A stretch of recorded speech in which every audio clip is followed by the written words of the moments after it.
Mr Deputy Speaker, I move the motion relating to the job of governing in the terms in which it appears on the notice paper. Mr Deputy Speaker, I am proud to move this motion and to be part of a government driven by the goal of creating more opportunities for all Australians. This motion lists just some of the achievements of the Turnbull Government in the first 100 days since the election in July. What it records is this government's determination to provide all Australians with greater prosperity and more jobs, a fairer society and a government that responsibly manages its finances. It is a list of achievements founded in very liberal principles of the importance of allowing individuals to get ahead and fulfil their own aspirations. Ultimately, our success as an economy will always be founded on the jobs created by individuals and business, not Labor's approach of relying solely on government. It's why we have been working hard to provide the economic climate for businesses to grow, invest and create jobs for all Australians. While Labor continues to put partisan politics ahead of good policy, the Turnbull Government is getting on with the job of delivering for our nation's future. This year, Australia recorded 25 years of unbroken economic growth.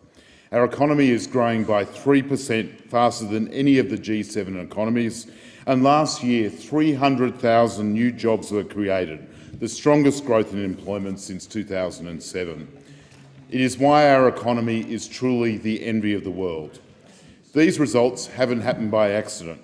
It has required strong economic management and an understanding that we need to open doors to new markets, ensure our economy is competitive and create new opportunities such as those that will flow from our investment in science and innovation.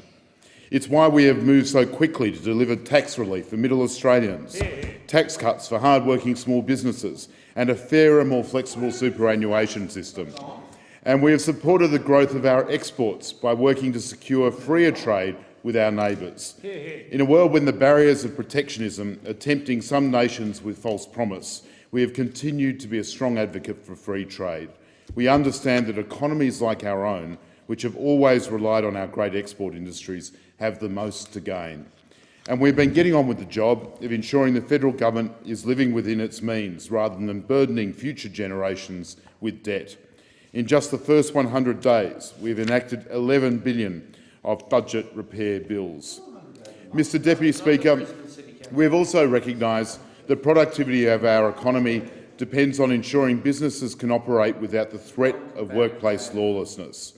We know from the indisputable evidence documented in 2 royal commissions that too many of our building and construction sites are beset by thuggery and intimidation. There is no area where the government has a clearer mandate to act, yet those opposite would prefer to put the interests of their union overlords ahead of the rule of law and the productivity of our economy. It's the same approach from Labor that saw them place the unreasonable demands of the union movement ahead of volunteer firefighters in Victoria. In contrast, we have sent a clear message that this government sees volunteer firefighters as decent, hard-working people who embody the very volunteer spirit of Australia. They shouldn't be a membership recruitment drive for the firefighters' unions. They're mums and dads and they're community heroes who risk their lives for others. So in our first 100 days, we have enacted legislation to protect the volunteers of the CFA, and we're proud of that fact. Sadly, much of our work is not just looking to the future, but fixing the problems left by the Rudd-Gillard-Rudd governments. We have fixed the problems in vocational education and cracked down on dodgy providers. We have created a national broadband network that is financially sustainable and now actually reaching consumers. And we have got on with the job of restoring faith in the security of our borders. No area more dramatically highlights the failings of Labor than their approach to border security. 50,000 arrivals through people smuggling operations, thousands of children in detention and tragically 1,200 lives lost at sea. I am proud to be part of a government that has broken the people smugglers' business model, closed 17 detention centres and ensured no children are held in detention in Australia. And we have now created a pathway for refugees on Nauru and Kevin Rudd's detention centre on Manus Island. Mr Deputy Speaker, the Prime Minister promised this would be a government and parliament of delivery for the Australian people. This motion highlights our determination to do just that, from strengthening our economy to supporting families and those in the education system, from improving healthcare to tackling the scourge of domestic violence.